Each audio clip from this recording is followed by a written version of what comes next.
All right, guys, we're gonna jump right into our project. So if you were here before when we ended in December, we created an experimental piece of artwork using different printmaking methods. Now we're gonna put it all together and you're gonna create something a little bit more unique to you using those same ideas. But we're gonna be focusing on words. We've been talking all about emotions, that you can express different emotions through art, whether it be color, lines, just the way it looks gives you a certain emotion. You're gonna be receiving a piece of paper. It's not gonna look exactly like this. It's gonna be a little bit bigger in black and white. And I'm gonna put one on each table.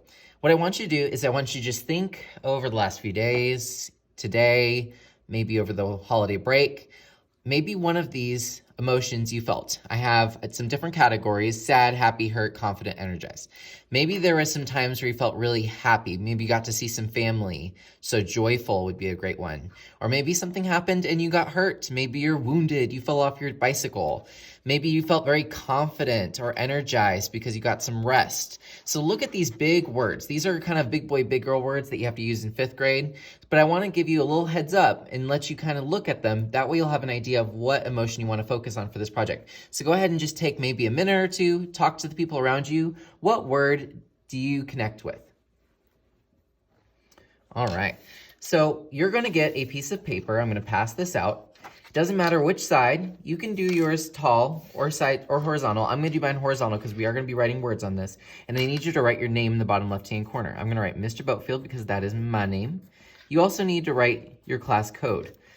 Your class code is the day of the week, your grade level, and then your table number. So I'm going to pause the video now and give you your class code. Awesome. So what you're going to do is you are going to be creating a word that we are going to use with different printmaking techniques to get some really awesome effects. We're going to start with the word first. So I'm going to just pick a word that I gravitate to, brave. I don't necessarily connect with that word, but I just love the way it sounds. And who doesn't like being a brave person? So you could write it in just normal letters, but that would be really kind of boring. Could you possibly do your letters in bubble letters? If you want to do bubble letters, you can draw the letter and then go around it, trace it, both in and out, and then just erase that original line with your eraser, of course.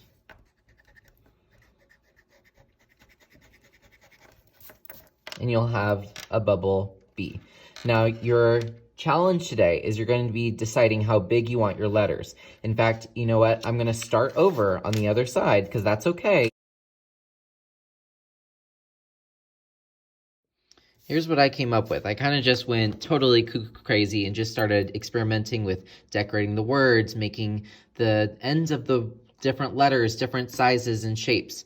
And it turned out pretty cool. It just needs to be a little bit more bold. On the counter, eventually I'm going to place out some Sharpies and then the 3rd grade tub. These are for you to use. Just take one. If you touch it, use it. When you're done, put it in the 3rd grade tub. Why? Because you touched it, so we don't want no coronavirus central in here. So you're going to have to put it in here so I remember that I need to sanitize it. If you put it back in here, you could be putting someone else in danger. You're going to go over your letters with the Sharpie and make it nice and bold. Don't be afraid to add more decoration, make it unique, turn your letters into pictures. It's totally up to you. The possibilities are endless. All right, and that's basically what we're going to do today.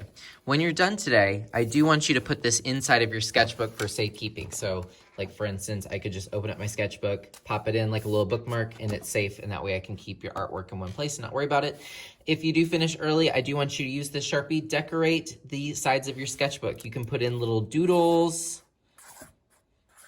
You can fill out some of the questions. Obviously, you don't have to use Sharpie. If you're done with the Sharpie, please put it in the tub. If you find a Sharpie that doesn't work very well, show me and maybe I can throw it away, or you can just switch it out for another one. But anyway, I want to see those sketchbooks decorated, and have a wonderful day.